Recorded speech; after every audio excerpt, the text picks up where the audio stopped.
औलिया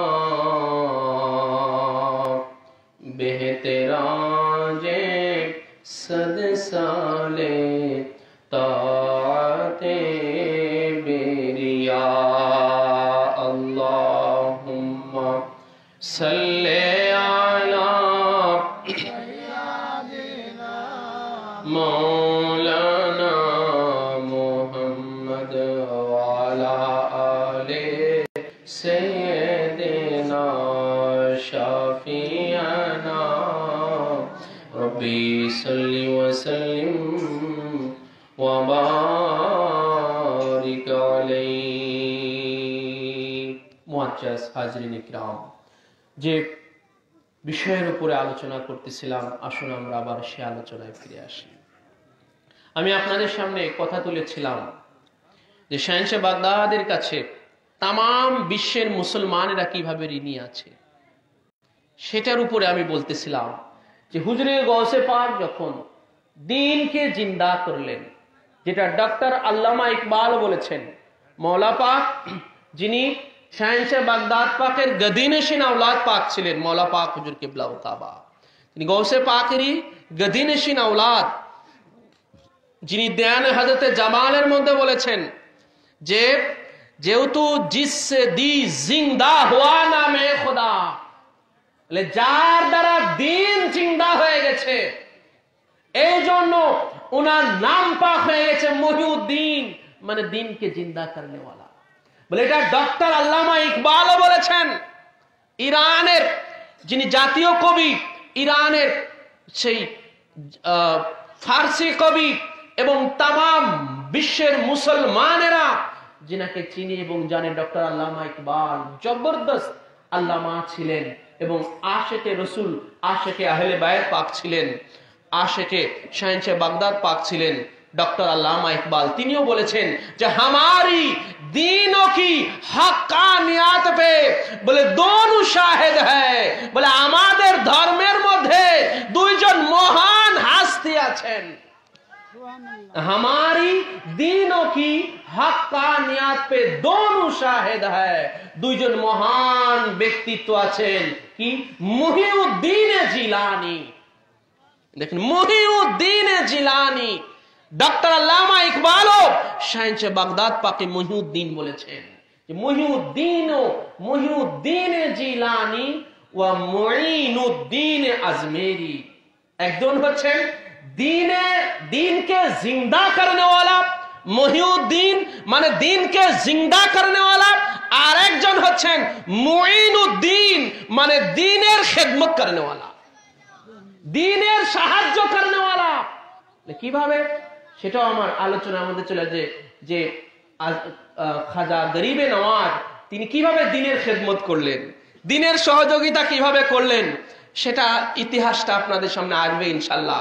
আমি যেটার উপরে বলতেছিলাম ওইটার ফিনিশিংটা আগে দিয়ে আসতে চাই যে যখন শাহেনশাহ বাগদাদ পাক যখন ইসলামকে যখন জিন্দা করলেন, বলে দ্বীনকে যখন জিন্দা করলেন, আর যে ইসলাম ছাড়া এই সৃষ্টির বুকে আল্লাহর কুল কায়নাতের মধ্যে ইসলাম ছাড়া কিন্তু আল্লাহ পাকের কাছে আর কোনো ধর্ম নাই।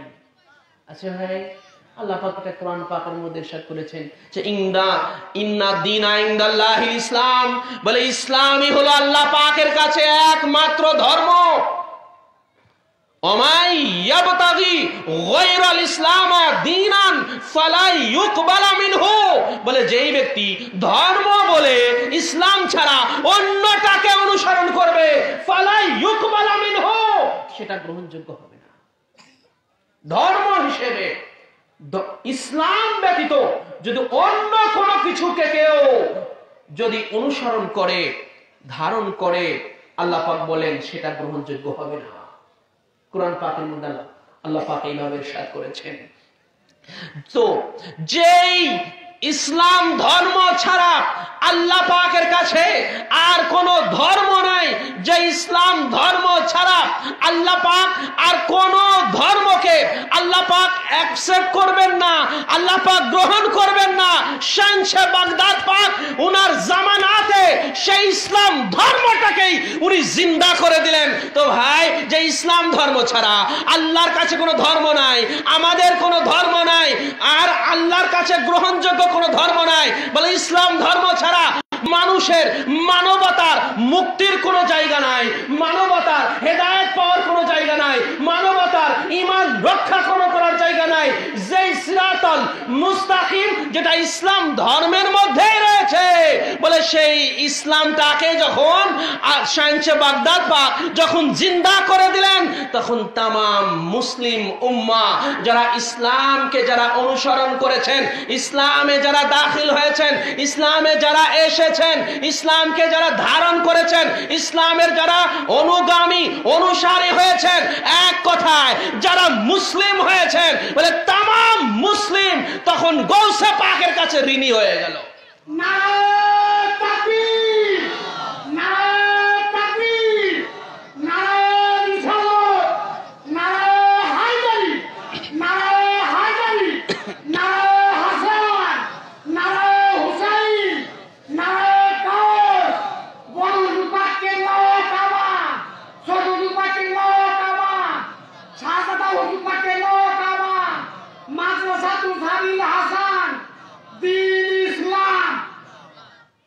গৌসে পাক যখন দিনকে যখন ভাই জিন্দা করে দিলেন, তো এই দিনের ধর্মের যারা অনুসারী আছে তারা সবাই গৌসে পাকের কাছে ঋণী হয়ে গেল।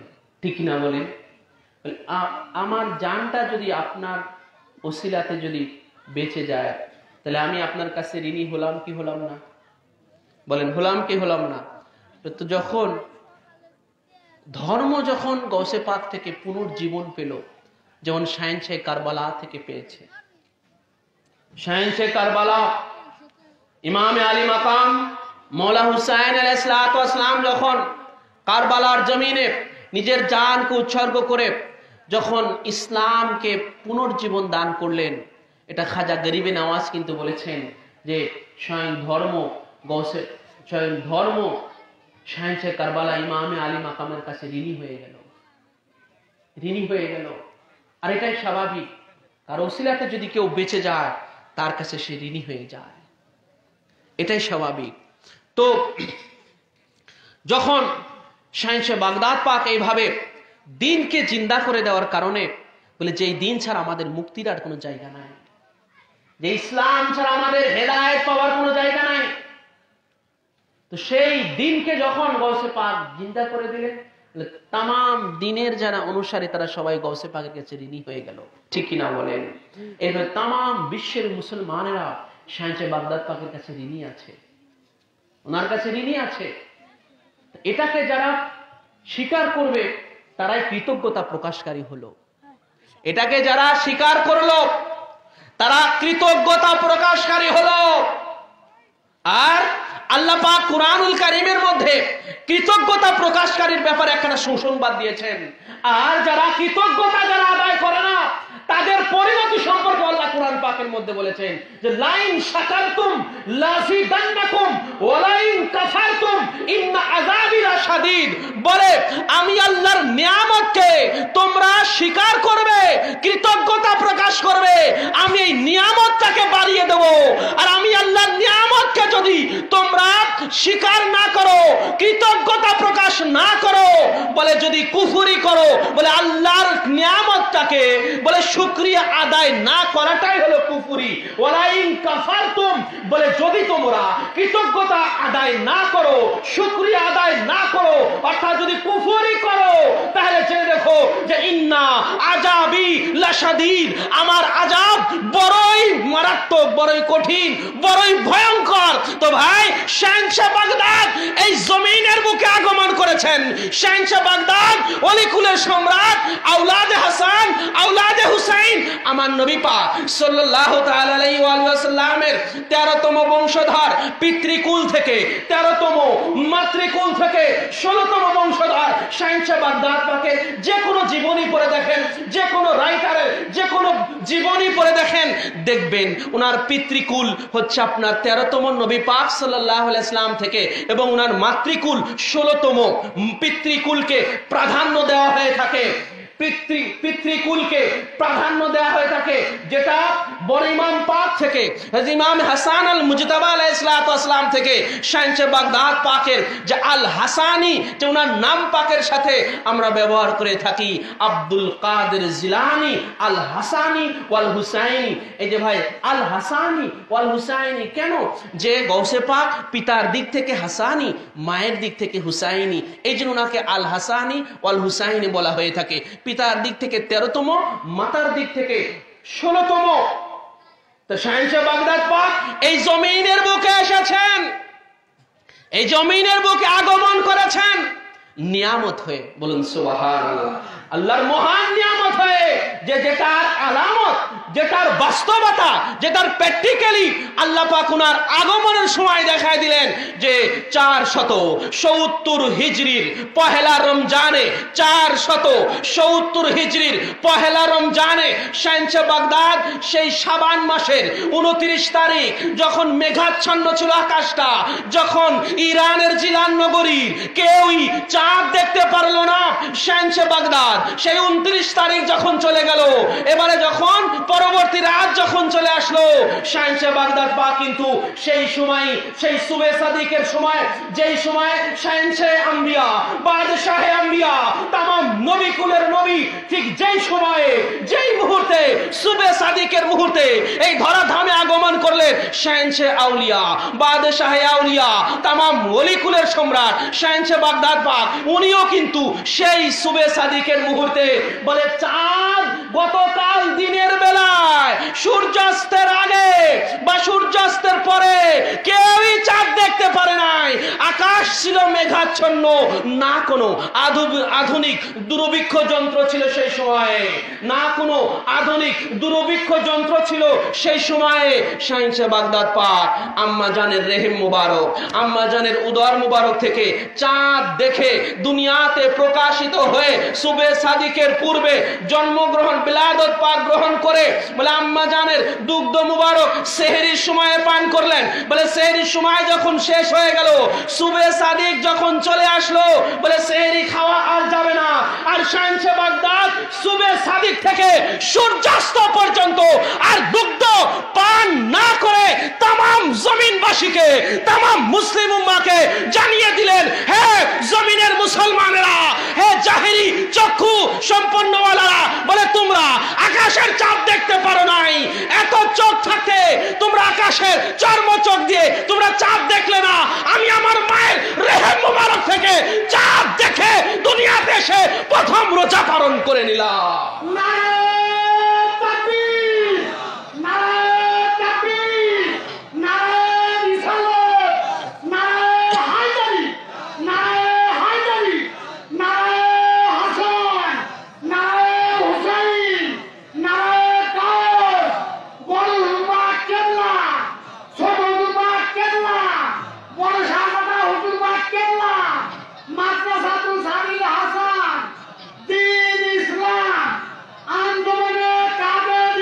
শাইখে বাগদাদ পাক যখন পহেলা রমজানে যখন রোজা পালন করলেন, এটা যখন জাহির হয়ে গেল, সবাই তখন মানলেন যে হ্যাঁ কালকে রমজানের চাঁদ উঠে গেছে।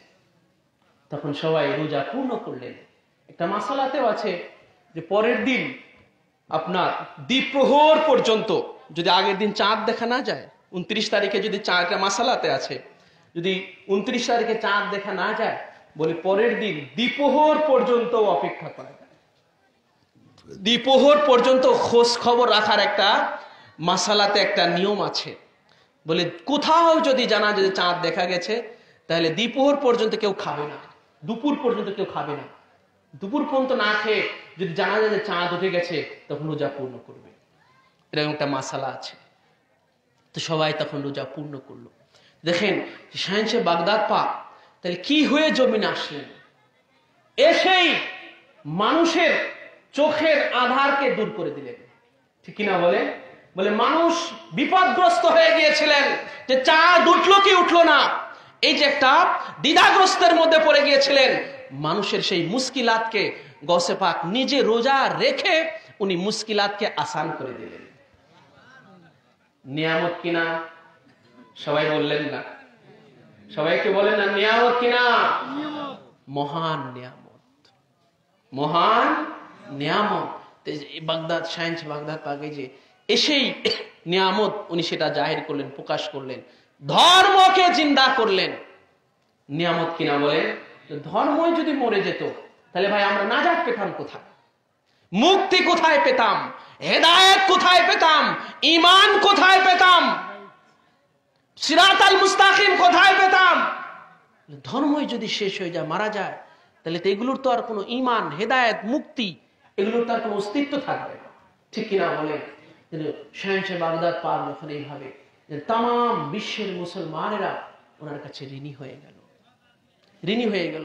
এই জন্য তাম বিশ্বের মুসলমানদের ঈমানি দায়িত্ব, নৈতিক দায়িত্ব ফাতিহা ইয়াজদাহুম, অর্থাৎ যেটাকে আমাদের মাতৃভাষায় 11 শরীফ বলা হয়ে থাকে।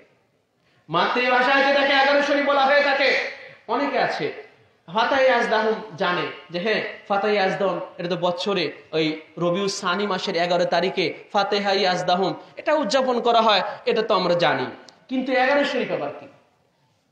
এই যে এগুলো মানে ভাষার অজ্ঞতা, এটাকে বলে, এটাকে বলে ভাষার অজ্ঞতা। যাকে ফাতিহা ইয়াজদাহুম বলা হয় তাকে 11 শরীফ বলা হয় ভাই। শুধু ভাষার অন্তর, ভাষার পার্থক্য। ফার্সি আর হচ্ছে বাংলা। উর্দুতে বলে 11 শরীফ। উর্দুতে কি বলে? 11 শরীফ। যে 11 শরীফের শানে মওলা পাক দেয়ান পাকের মধ্যে একটা কাসিদা পাকও তিনি রচনা করেছেন, তাই না? হ্যাঁ, মওলা পাক দেয়ান পাকের মধ্যে কাসিদা বেরে দে সবাহ সুবহ মাসা 11 শরীফ। তো মোহব্বতে পড়ো শুনো। বেরে দে সবাহ সুবহ মাসা 11 শরীফ করতে हैं अहले अर्ज समा 11 करते हैं अहले अर्ज समा 11 शरीफ खुद 12 शरीफ जो करते थे गौसे पाक खुद 12 शरीफ जो करते थे गौसे पाक हक से हुई उन्हीं भी अता 11 शरीफ हक से हुई उन्हीं भी अता 11 शरीफ। मौला पाक ध्यान पाकेर मধ্যে বলেছেন যে खुद 12 शरीफ जो करते थे गौसे पाक। শাহেনশাহ বাগদাদ পাক খুদ তিনি নিজে 12 শরীফ পালন করতেন। 12 শরীফ মানে ফাতিহা ইয়াজদাহুম, যেটা গত মাসে চলে গিয়েছে। ঈদ মিলাদুন নবী পালন করলাম না আমরা, এটাকেই ফার্সিতে ফাতিহা ইয়াজদাহুম বলা হয়। আর আপনার আমরা বাংলাতে বলি 12 শরীফ, 12 শরীফ, 12 11 12। উর্দুতে হলে 12 শরীফ, 11 শরীফ, 12 শরীফ। আর বাংলায় বলে 11 12, 11 শরীফ 12 শরীফ। এই হচ্ছে সব ভাষার পার্থক্য। তো শাহেনশাহ বাগদাদ পাক তিনি নিজেই 12 শরীফ অত্যন্ত শান শৌকতের সহিত পালন করতেন। তো শাহেনশাহ বাগদাদ পাক যিনি तमाम ওলিদের সরদার, যিনি আওলাদে হাসান আওলাদে হুসাইন, যিনি तमाम गुमराहीদের হেদায়েত দান करने वाला শাহেনশাহ বাগদাদ পাক, যিনি দ্বীনকে জিন্দা करने वाला, যিনি আহলে বায়াতের অন্যতম একজন জানশীন শাহেনশাহ বাগদাদ পাক বলে তিনি যখন 12 শরীফ পালন করতেন, ঈদে মিলাদুন নবী পালন করতেন, বলে অনেকে আছে না দেখবেন, অনেক মোল্লা, অনেক মৌলভী, অনেক মুফতি ঈদে মিলাদুন নবী পালন করাকে নাজায়েজ বলে। বলে কি বলে না? বলে ঈদে মিলাদুন নবী পালন করা এটা বড়বীর সাহেবের সুন্নাত, এটা বড়বীর সাহেবের আমল। শাইন বড়বী সাহেব শাইন সাহেব বাগদাদ পাক উনি ঈদে মিলাদুন নবী 12 শরীফ পালন করতেন।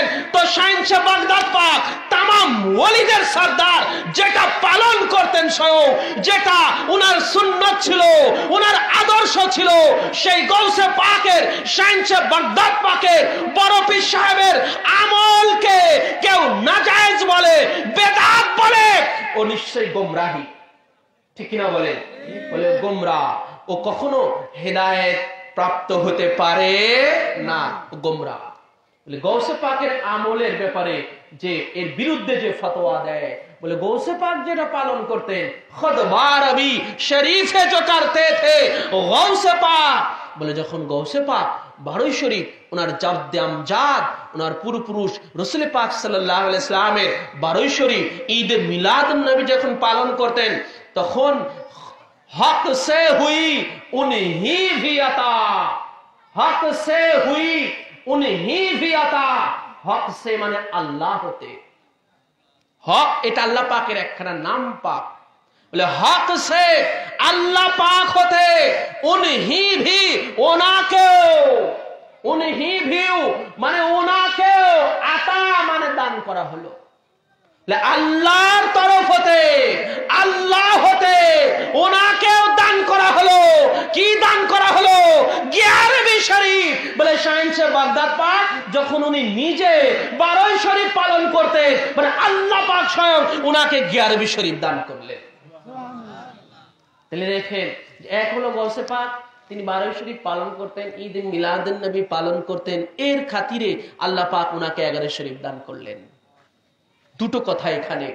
তো এই 11 শরীফ এই জন্য পালন করা তামাম মুসলিম উম্মার মধ্যে এটা নৈতিক দায়িত্বে পরিণত হলো। কেন? যে তামাম মুসলমান শাইন সাহেব বাগদাদ পাকের কাছে ঋণী আছে, যে জিনার থেকে ইসলামটাকে আবার পুনর্জীবন অবস্থায় পেয়েছে, পুনর্জীবন অবস্থায় পেয়েছে। এবারে আসেন, আমাদের ভারতবর্ষের মুসলমানেরা আমরা যারা আছি, আমরা তো হিন্দুস্তানের মুসলমান। আসলে এখন যিনি আমরা বাংলাদেশ হয়েছি ভাই, বাংলাদেশ আর কয় বছর হলো? 71 সাল থেকে, এই তো কয় বছর হলো? ধরেন 20 সাল, কত বছর হলো তাইলে? হ্যাঁ, ধরেন 50 বছর। 50 বছর আর কয়দিন? 50 বছর কয়দিন? কিন্তু আজ থেকে 800 বছর আগের কথা যদি বলি, আজ থেকে 800 বছর আগের কথা যদি বলি,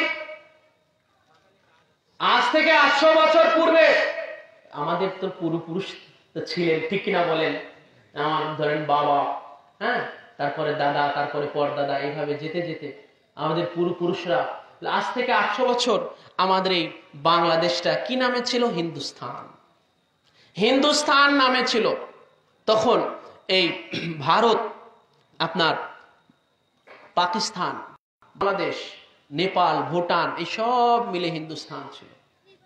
আজ থেকে 800 বছর আগের কথা বলছি, এই সব মিলে হিন্দুস্তান ছিল। আজও কিন্তু ভারতকে আরব কান্ট্রিতে হিন্দ বলা হয়।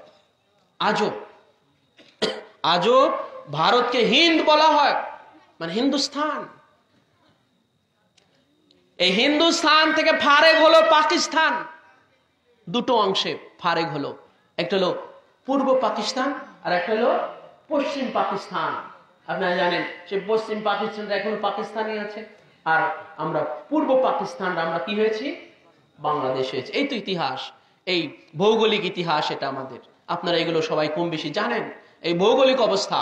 কিন্তু আমি বলছি আজ থেকে 800 বছর পূর্বের কথা, যখন সব হিন্দুস্তান ছিল, যখন ফারেক হয় নাই। বলে হিন্দুস্তান কেন নাম ছিল এই জায়গার, এই অঞ্চলের নাম হিন্দুস্তান কেন ছিল? বলে এখানে শুধু হিন্দুই ছিল, হিন্দুদের অবস্থান ছিল। হিন্দুদের, হিন্দুস্তান মানে কি? হিন্দুদের স্থান, এটাকেই বলে হিন্দুস্তান। তো বলে যখন শুধু হিন্দুদের অবস্থান ছিল, তো সর্বপ্রথম এই হিন্দুস্তানে বলে ইসলামের প্রচার বলে কাদের দ্বারা হলো, কিভাবে হলো, কাদের দ্বারা এবং কিভাবে হলো, সেই ইতিহাস এই হিন্দুস্তানের, আপনার ভারতবর্ষের ইসলামের ইতিহাস যদি পর্যালোচনা করা যায়, তাহলে দেখা যায় যে সর্বপ্রথম খাজা মাইনুদ্দিন চিশতি আজমিরি সানজিরি, মাইনুদ্দিন আমি বলেছিলাম যে আজমিরি, খাজা আজমিরি, ওনার মূল নাম হচ্ছে মঈনুদ্দিন। গৌসে পাকের নাম হচ্ছে মহিউদ্দিন আর ওনার নাম হচ্ছে মঈনুদ্দিন। মঈনুদ্দিন মানে দিনের খেদমত করনেওয়ালা, বলে দিনের সাহায্য করনেওয়ালা, দিনের সহযোগিতা করনেওয়ালা। মঈনুদ্দিন শব্দের অর্থ উনি কিভাবে দিনের খেদমত করলেন, উনি কিভাবে দিনের সাহায্য করলেন, কিভাবে সহযোগিতা করলেন। তাহলে যখন এই হিন্দুস্তানে যখন ইসলামের কোনো প্রচার প্রসারণা নাই, তখন আজ থেকে সেই 800 বছর পূর্বের কথা। কারণ মঈনুদ্দিন, খাজা মাইনুদ্দিন উনিও তো গৌসে পাকের সমসাময়িক, গৌসে পাকেরই তো উনি ভাগ্নে ছিলেন, তাই না? গৌসে পাকেরই ভাগ্নে ছিলেন। বলে গৌসে পাক হচ্ছে হাসানি হুসাইনি, আর মঈনুদ্দিন উনি হচ্ছেন শুধু হুসাইনি। উনি শুধু হুসাইনি, হুসাইনি খানদান পাকের উনি আওলাদ পাক ছিলেন, খাজা মঈনুদ্দিন চিশতি আজমিরি সানজিরি। তো উনাকে শাহনশাহ বাগদাদ পাক সেই বাগদাদ শরীফ থেকে হিন্দুস্তানে পাঠিয়েছিলেন যে হে মঈনুদ্দিন, বলে তুমি হিন্দুস্তানে চলে যাও দিনের খেদমতে, বলুন সুবহান। আর গৌসে পাক এখানে আসার আগে ওনাকে সুলতানুল হিন্দ বানালেন। ওনার নাম পাক হচ্ছে সুলতানুল হিন্দ, এটা ওনার লকব, ওনার উপাধি। গৌসে পাক দিয়েছিলেন ওনাকে এই হিন্দুস্তানের সুলতান বাদশাহ বানিয়ে ওনাকে পাঠিয়েছিলেন। তো যখন খাজা মাইনুদ্দিন কে যখন গৌসে পাক এই হিন্দুস্তানে যখন পাঠাচ্ছেন, তখন কি দিয়ে পাঠাচ্ছেন, কি দিচ্ছেন ওনার কাছে? বলে শুধু কি উনাকে পাঠাচ্ছেন না, উনার কাছে আর কিছু দিচ্ছেন। কি দিচ্ছেন? বলে যেটার উপরে অবলম্বন করে খাজা মাইনুদ্দিন উনি এখানে ধর্মের খেদমত করবেন, ধর্মের প্রচার করবেন, কালেমার প্রচার প্রসারণা করবেন, দিনকে কায়েম করবেন। বলে কি দিয়ে দিলেন শাহনশাহ বাগদাদ পাক? বলে 3খানা তাবারক পাক দিলেন। বলে গৌসে পাকের খরম মুবারক দিলেন, একজোড়া খরম মুবারক, আর গৌসে পাকের হাতের একটা ছড়ি লাঠি দিলেন, আর গৌসে পাকের অজুর পাত্র একটা লুটা দিলেন, একটা উজু করার পাত্র লুটা দিলেন। আর গৌসে পাকের বড় শাহজাদা পাককে দিয়ে দিলেন ওনার সাথে। এই 3খানা তাবারক পাক দিলেন, আর গৌসে পাক ওনার বড় শাহজাদা পাককে দিয়ে দিলেন। ইতিহাস বড় চাপা পড়া ইতিহাস, ইতিহাস বড় চাপা পড়া ইতিহাস। বলে আমরা সবাই জানি যে এটা তো অনেক, প্রথম কথা হচ্ছে অনেকে জানে না যে খাজা গরিবে নওয়াজ সর্বপ্রথম এই হিন্দুস্তান ইসলাম প্রচার করেছে। এটা প্রথম কথা, এটা অনেক অধিকাংশ মুসলমান এই ভারতবর্ষ হিন্দুস্তানের মুসলমান এটা অনেকে জানেই না। ইতিহাসকে ওই উহাবি ষড়যন্ত্র এটা চাপা দিয়ে রেখেছে, আহলে বায়তের অবদানকে ওরা চাপা দিয়ে রেখেছে। আর দ্বিতীয় হলো যে গৌসে পাককে কে পাঠিয়েছিলেন, কি দিয়ে পাঠিয়েছিলেন ওনাকে, এটা অনেকে জানে না। তো গৌসে পাক এই 3খানা তাবারক পাক দিলেন, আর ওনার বড় শাহজাদাকে দিলেন অ্যাডভাইজার হিসেবে, যে কখন এগুলো কিভাবে প্রপার ইউটিলাইজটা কিভাবে করতে হবে, এগুলোকে কিভাবে কখন সুষ্ঠুভাবে এগুলোকে ব্যবহার করতে হবে, সেটার অ্যাডভাইজার উপদেষ্টা হিসাবে গৌসে পাকের বড় শাহজাদা পাককে সাথে করে দিয়ে দিলেন। এই তো খাজা গরিবে নওয়াজ, গৌসে পাকের বড় শাহজাদা, গৌসে পাকের এই 3খানা তাবারক পাক আর কয়েকজন খাদেম ভক্ত অনুচরকে নিয়ে উনি আসলেন হিন্দুস্তানে, ভারতবর্ষ বাগদাদ শরীফ থেকে হিন্দুস্তানে আসলেন। তো ভাই দেখেন এই হিন্দুস্তান এত বড় বিশাল এলাকা, যেখানে শুধু হিন্দুদের রাজত্ব, হিন্দুদের রাজত্ব, যেখানে হিন্দুদের শুধু অবস্থান, সেখানে আমার গৌসে পাক খাজা গরিবে নওয়াজকে পাঠালেন। বলে কোনো কামান দেন নাই, কামান দেন নাই যে কামান দাগায় দাগায় ইসলাম প্রচার করবা সেখানে। কোন সশস্ত্র সৈন্য দেন নাই যে যাও তোমার সাথে কয়েক হাজার সশস্ত্র সৈন্য দিয়ে দিলাম, অস্ত্রধারী সৈন্য দিয়ে দিলাম, যাও সৈন্য নিয়ে সেখানে মোকাবেলা করো, ইসলামকে জয় করো ওখানে। এটাও করেন নাই। বুঝবার বিষয় আছে ভাই, দেখেন বুঝবার বিষয় আছে। তো খাজা গরিবে নওয়াজ আসলেন। তো আসা মাত্র তিনি হিন্দুস্তানে দেখতে পেলেন যে রাজা পৃথ্বীরাজের রাজত্ব চলতেছে, সে একটা জালিম রাজা, রাজা পৃথ্বীরাজের রাজত্ব চলতেছে হিন্দুস্তানে। তো খাজা গরিবে নওয়াজ যখন ইসলামের প্রচার শোনাচ্ছেন, কালেমার প্রচার শোনাচ্ছেন, তখন ওরা খাজা গরিবে নওয়াজের উপরে খেপে গেল, বলে এটাকে, এই ফকির বেটাকে বলে হিন্দুস্তান থেকে তাড়াতে হবে, এই ফকির বেটাকে হিন্দুস্তান থেকে তাড়াতে হবে। তখন বলে কি করা যায়, বলে ওনাকে ওনার পানি বন্ধ করে দেওয়া হলো। ঘটনা খুব সংক্ষেপে বলছে আপনাদেরকে।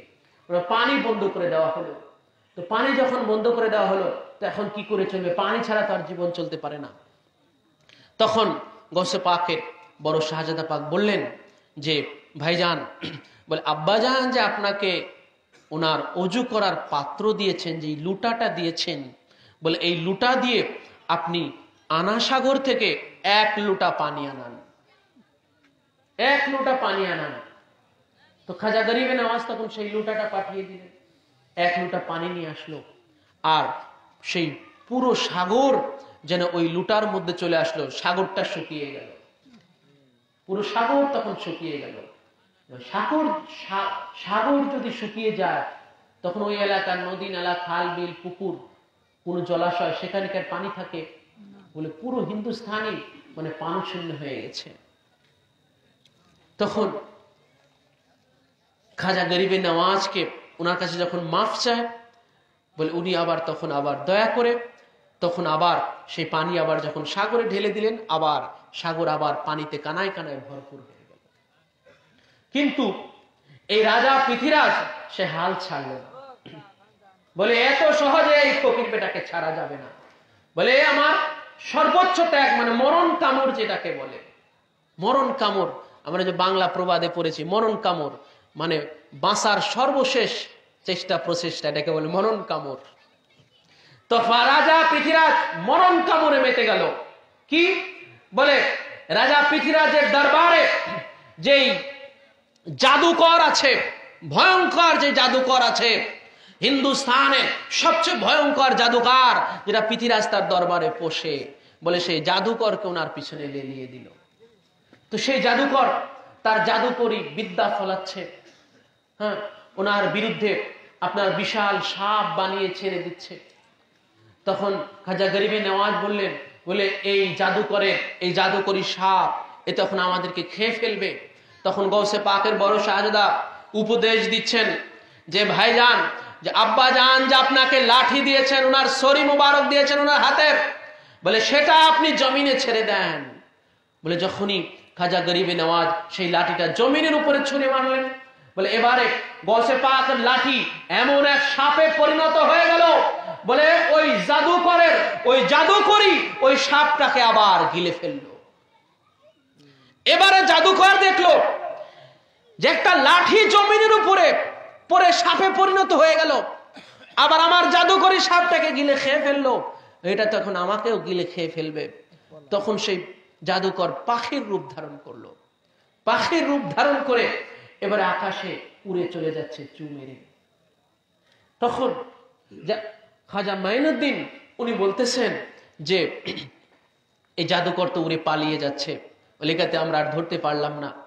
তখন গৌসে পাকের বড় শাহজাদা বললেন যে আব্বাজান, যে আপনাকে যেই উনার জুতা মুবারক, উনার খরম মুবারক দিয়েছেন, যে জুতা যুগল খরম মুবারক, একজোড়া খরম মুবারক দিয়েছেন গৌসে পাকে, কদম পাকে ব্যবহৃত, বলে সেটা আপনি আকাশে ছুড়ে দেন।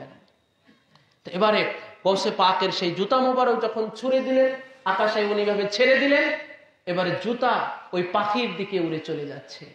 বলে পাখির দিকে চু মেরে উড়ে গিয়ে, বলে পাখির মাথার উপরে গিয়ে ঠাস ঠাস করে ওই জুতা মুবারক মারতেছে পাখির মাথা, ঠাস ঠাস করে, বলে মারতে মারতে মারতে মারতে একেবারে খাজা মাইনুদ্দিন আজমিরি উনার কদমের কাছে এনে ফেলে দিল।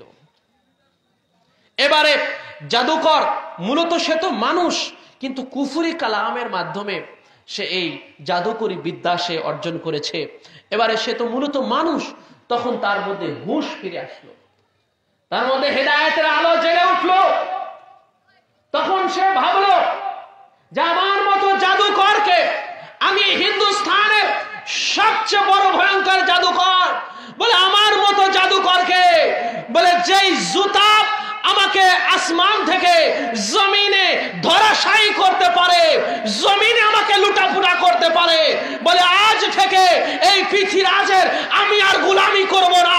বলে যেই জুতা জাদুরকারকে পাকড়াও করতে পারে, ধরাশায়ী করতে পারে, বলে আজ থেকে এই জুতাকে আমি গোলামি করব।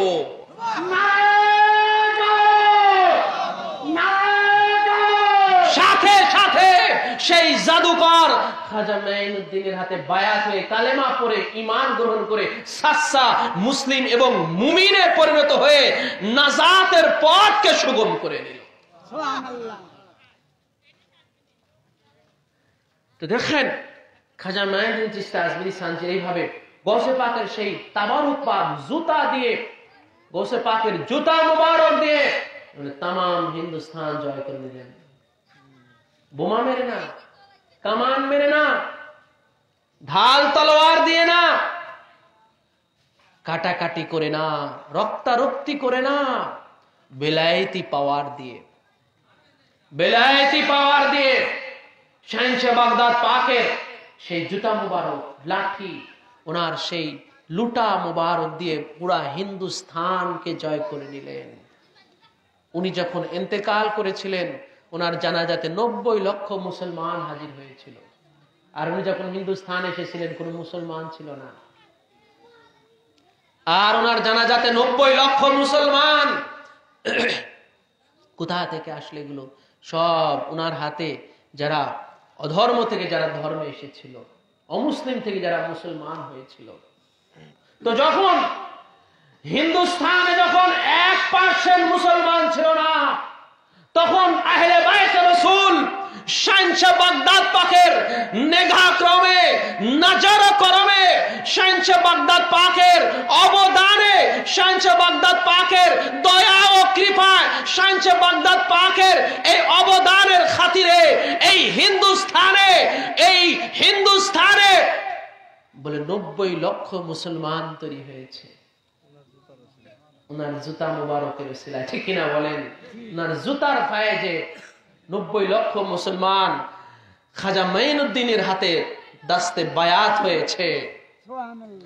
আর বলে যখন 1% মুসলমান ছিল না, বলে তখনও আহলে বায়ত ওনারা ভাই এই সমস্ত প্রকার নাশকতা বিহীন, জ্বালাও পোড়াও বিহীন, কাটাকাটি বিহীন, বোমা মারা বিহীন, এই কামান দাগানো বিহীন ওনারা ইসলামকে কায়েম করেছে। বলুন ঠিক কিনা? আর যখন 85% মুসলমান, যখন বাংলাদেশে 85% মুসলমান, সেই 85% মুসলমান যেই দেশে, সেই দেশে ইসলাম কায়েম করতে গিয়ে বোমা মারতে হয়েছে। বোমা মারা প্রয়োজন মনে করেছে। ঠিক কিনা বলেন? ভুলে গেছেন নাকি আপনারা? ভুলার তো কথাটা বেশি দিন তো হয় নাই। ঠিক কিনা বলেন? এই তো সেদিন